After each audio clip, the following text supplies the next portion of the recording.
আপনারা কি জানেন যে কলা গাছের কোনো অংশই ফেলে দেওয়ার নাই, প্রত্যেকটি অংশই বিক্রি হয় এবং বাণিজ্যিকভাবে এই কলা গাছ কিন্তু অনেক মূল্যবান একটি সম্পদ।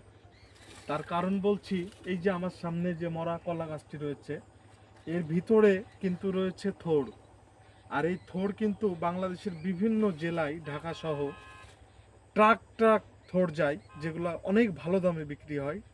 এবং এই যে মরা কলা গাছের যে আপনার গাছের যে ছালটা আছে, এই ছালটা দিয়ে কিন্তু তৈরি হচ্ছে একটা ফাইবার সুতা।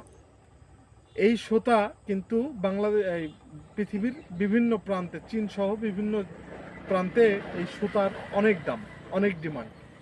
তো আমাদের এখানকার কৃষক অনেক সময় এই কলা গাছ কেটে আমরা ফেলে দিই, কিন্তু এর প্রত্যেকটি অঙ্গ প্রত্যঙ্গই বিক্রি হয়। আজকে এ পর্যন্তই। সবাই ভালো থাকবেন, সুস্থ থাকবেন।